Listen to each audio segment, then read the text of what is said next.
Halo semuanya, jadi di video kali ini aku mau Q&A lagi teman-teman. Q&A tentang kue terbaru yaitu Lamington Cake yang part 2. Oke, kita mana ya? Sip.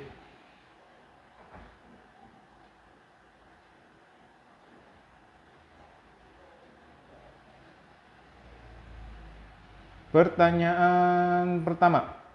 Pemanggangan harus api atas bawah, chef. Kalau teman-teman misalnya ada oven listrik atau oven gas segala macam yang ada api atas bawahnya, harus api atas bawah. Tapi kalau teman-teman misalnya ovennya kayak aku yang jadul, oven gas jadul, oven tangkring atau oven listrik yang hanya ada api atas atau api bawah, biasanya pakai api bawah dulu. Terus kalau misalnya sudah menjelang 5 menit terakhir, api bawah matiin, nyalain api atas cuma 5 menit. Untuk pembuatan Swiss buttercream, apakah boleh menggunakan putih telur yang dingin dari kulkas? Boleh, selama tidak ada percampuran butter, lemak, air. Boleh. Untuk pembuatan Swiss buttercream, saat proses Au Ben Marie itu suhunya berapa derajat ya, chef? Untuk memastikan putih telurnya matang dengan baik. Nggak ada berapa derajat. Kalau misalnya nanti sampai 100 derajat, itu nanti nggak mengembang sempurna. Pokoknya asal kecampur rata, dia panas dan hangat-hangat kuku, udah cukup. Itu aja cukup. Makanya pilih telur yang segar. Karena untuk sebagian orang ada yang alergik jika konsumsi telur yang tidak matang dengan baik. Karena ini Swiss buttercream ya susah juga karena Swiss buttercream. Kecuali kalau teman-teman pakai Italian buttercream, dia disiram dengan karamel yang 100 derajat, itu beda lagi. Lamington cake ini apakah selalu identik dengan slice cake dalam kurung potongan kecil? Setahu saya sih ya, itu potongannya kecil-kecil, ada yang di tengah potong, terus ada juga dikasih di atasnya seperti itu, jadi potong-potongan kecil karena memang sekali hap ibaratnya ya seperti itu. Tapi kalau teman-teman mau cake wall ya boleh juga, nggak apa-apa, jadi bentuk bulat atau kotak ya terserah, karena balik lagi ke kreasi teman-teman. Saya sebelum dipakai buat kue, penyimpanan telur di suhu ruang bisa berapa hari? Biasanya kalau telur itu untuk fresh-freshnya ya, jadi kalau teman-teman beli, tapi ini tergantung juga dari penjual telurnya segar atau enggak, baru atau enggak. Biasa kalau baru 1-2 hari itu masih bagus, tapi kalau di kulkas biasanya seminggu. Dan kalau misalnya teman-teman pakai untuk pengocokan, diamin suhu ruang ya. Kalau saat dipecahkan kuning telurnya agak misa dan bercampur dengan putih, apakah masih boleh dipakai? Kalau tanpa emulsifier itu agak sedikit susah ya. Jadi kalau misalnya telurnya udah pisah, jadi encer seret gitu pisah, itu susah banget. Mendingan pakai emulsifier. Apa pengaruh kesegaran telur dengan kue? Apakah bisa diakalin dengan penambahan itu benar, emulsifier. Kesegaran pasti. Jadi kalau misalnya teman-teman kayak gini, teman-teman punya masakan nih, contoh ya, punya masakan contoh teman-teman yang bahan-bahan freshnya itu seperti teman-teman mau buat nasi goreng, udangnya mau basi, udah bau amis parah, terus ayamnya juga bau amis parah, telurnya udah hampir busuk, nasinya juga bau. Nah teman-teman olah 2 jam, 3 jam, pasti pada saat belum hangat juga udah ketahuan, oh ini nasi gorengnya udah basi, udah nggak fresh, udah nggak layak makan. Ya sama seperti kue, karena bahan telurnya ini ibaratnya yang fresh, yang ibaratnya yang banyak mengandung bakteri ibaratnya ya. Jadi kalau misalnya dia semakin tidak segar, itu bakterinya udah banyak teman-teman panggang. Nah teman-teman panggang itu dia pada saat sudah matang, nanti bakterinya dia akan mengembang 1-2 hari, biasanya cepat basi. Apakah boleh memakai telur yang telah disimpan di kulkas untuk membuat kue? Boleh. Jadi kalau misalnya teman-teman beli, itu lebih baik masuk kulkas dulu. Nah habis teman-teman mau pakai, sebelum teman-teman mau pakai, itu teman-teman boleh diamkan suhu ruang, biasa 3-4 jam ya teman-teman. Atau enggak teman-teman keluarin subuh-subuh, nah pagi-pagi udah bisa kocok. Harus berapa jam keluar dari kulkas baru bisa dipakai lagi? Apakah ada pengaruh bila kue dibandingkan dengan menggunakan telur yang baru beli? Baru beli kalau misalnya teman-teman belinya fresh, taruh simpan di kulkas, itu sama-sama aja. Kecuali kalau teman-teman belinya nggak fresh, nah itu beda. Kalau saat pengocokan telur kadang meskipun sudah 12 menit high speed hand mixer masih juga tidak bisa lentur. Begitu diangkat adonannya turun terus, biasanya saya tambah waktu terus kalau waktunya kalau begitu. Kenapa ya, Chef? Nah, biasanya kalau misalnya nambah waktu ya, biasanya misalnya sampai 20 menit, itu baskomnya coba dikecilin lagi, hand mixernya jangan diangkat-angkat. Coba teman-teman videoin, pasti itu ada yang salah, pasti. Karena kalau misalnya hand mixer zaman sekarang itu biasanya maksimal semaksimalnya itu 14 menit. Kalau udah 20 menit, itu adonan telur juga udah nggak bagus. Berapa gram maksimal penambahan emulsi di resep? Kalau terlalu banyak apakah kue jadi pahit atau bagaimana? Iya, terlalu banyak jadi pahit. Biasanya kita ambil hitungannya telur ya. Hitungan telur kalau misalnya jumlah telurnya 300 gram, biasa emulsifier pakai teman-teman harus pakai Quick 75. Teman-teman kalau misalnya itu bisa pakai Quick 75, telurnya 300, itu teman-teman maksimal pakai 5%, maksimal ya 5%. Teman-teman minimal bisa pakai 3%. Jadi teman-teman ibaratnya 300 gram, teman-teman bisa pakai 15 gram maksimal kalau misalnya teman-teman mau. Untuk saus karamel apabila mau disimpan tanpa ditambahkan buttercream, apa bisa tahan suhu kulkas? Boleh. Ataukah berapa lama di freezer? Kalau freezer mah bisa 2-3 bulan. Apa ciri-ciri saus karamel yang sudah tidak layak pakai ya? Teman-teman makan, kalau misalnya rasanya udah berubah seperti yang pertama kali bikin, ya udah jangan pakai. Tapi biasa kalau karamel ini seperti permen ya.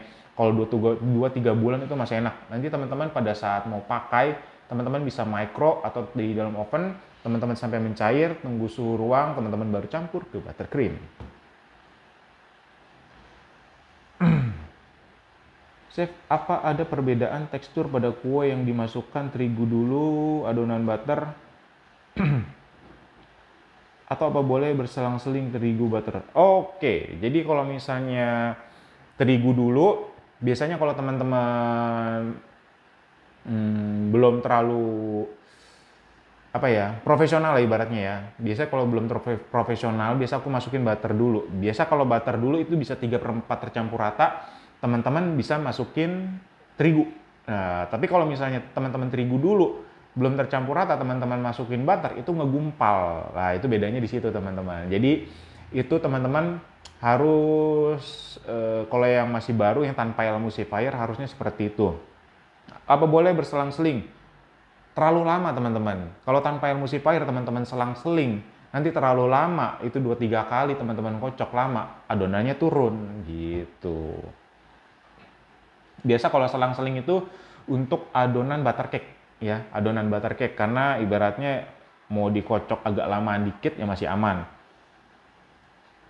Chef, di video pada saat butter dan tepung dimasukkan ke dalaman adonan cake menggunakan spatula, apakah boleh jika menggunakan mixer?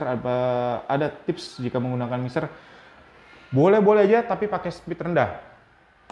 Kenapa saya selalu menggunakan spatula? Karena kalau misalnya hand mixer, kalau sudah masuk bahan, contoh kayak tepung, bahan-bahan kering atau bahan butter, yang fungsinya awalnya pengocokan telur dan gula itu mengikat oksigen, pada saat masuk tepung atau adonan cair, itu dia akan melepaskan oksigen. Makanya teman-teman kalau misalnya lihat udah masuk butter, tiba-tiba teman-teman kocok, terus itu kenapa dia makin encer ya, karena oksigen yang sudah diikat dengan telur dan gula itu terhempas teman-teman ya, terhempas. Jadi lebih baik pakai spatula. Tapi kalau tergantung lagi, kalau teman-teman sudah katam dengan hand mixer, pakai speed rendah aja cukup. Jadi kalau asal kecampur set, selesai, teman-teman masukin butter atau tepung, kocok lagi bentar asal kecampur rata, set, selesai. Dan jangan lupa diaduk pakai spatula juga, karena kalau teman-teman pakai hand mixer, takutnya ada yang nempel-nempel di bagian dinding baskom atau enggak yang ada celah-celah kecil, itu bahaya pada saat nanti proses masuk oven gitu. Chef, kalau saya mau tambah rasa lain seperti butter cream cheese, apakah takaran cream cheese-nya berapa gram? Nah, kalau cream cheese itu teman-teman selera sendiri. Contoh, udah butter cream, teman-teman tambahin cream cheese. Ya tinggal dirasa aja, oh rasanya udah pas segini, ya udah cukup. Chef, kalau kakak keringnya bikin sendiri atau beli yang sudah jadi? Beli yang sudah jadi, beli online kelas aja, online. Beli di Tokopedia aja, dry coconut powder ya. Jadi jika whipping cream Anchor untuk buat ganas tidak dipakai semua, bagaimana cara penyimpanannya? Apa bisa disimpan di freezer? Kalau mau pakai lagi biar suhu ruang aja atau bagaimana? Apakah setelah di freezer WC? WC itu apa ya? Oh, whipping cream. Teksturnya berubah. Oke, jadi kalau misalnya ini sebenarnya aku udah bahas di video YouTube aku. Jadi kalau misalnya nih, aku tekankan misalnya teman-teman mau buat kayak buat ganas, percampuran buat ganas, terus teman-teman kayak buat karamel saus yang tidak dikocok langsung ya, teman-teman bisa masukkan freezer. Itu bisa bertahan 2-3 bulan. Dengan catatan teman-teman masukin plastik kecil-kecil, taruh. Dan teman-teman jangan kaget pada saat si whipping cream ini menggumpal karena dia ada kandungan susu atau kalau misalnya yang non dairy itu ada kandungan santannya, itu akan menggumpal. Tapi jika sudah dicampur dan diolah dengan coklat atau dimasak segala macam ya, teman-teman mau buat roti segala macam, itu berfungsi sama ya teman-teman ya. Saya bisa tidak pakai buttercream selain Swiss, misalnya American, boleh, nggak banget, nggak apa-apa mau teman-teman beli yang kiloan pun nggak apa-apa, aman-aman aja. Chef, untuk pembuatan ganas coklat di resep menggunakan whipping cream bisa diganti dengan susu nggak? Kalau teman-teman sudah mencoba dan teman-teman merasa enak ya boleh-boleh aja. Kalau bisa apa mempengaruhi lengketnya dari coconut ke cake? Kalau coklatnya sih aman-aman aja ya. Dan untuk cake-nya sendiri sebelum dioles ganas coklat perlu ditrim pinggirannya atau atasnya cake-nya kayak cake kah? Chef, yang bagian berkulitnya itu kalau aku sih langsung aja nggak usah ditrim ya. Kecuali kalau misalnya teman-teman ya ada yang jelek, nah itu boleh ditrim atasnya atau sampingnya. Tapi ntar jadi kecil lagi teman-teman. Jadi jangan, sayang. Chef, kalau buttercreamnya pengen rasa coklat, cocoknya dikasih coklat apa? Boleh kasih pasta coklat atau yang ganas coklatnya itu dicampur dikasih pasta coklat, itu enak. Oke. Wah, ada yang udah coba strawberry baked Lamington. Mantap. Keren. Sip. Ya paling ini buttercreamnya agak lumer sedikit ya. Jadi kalau misalnya teman-teman buttercreamnya agak lumer seperti ini, teman-teman bisa masukin ke kulkas dulu. Habis itu teman-teman kocok lagi. Selesai. Biasanya ini kelamaan di suhu ruang.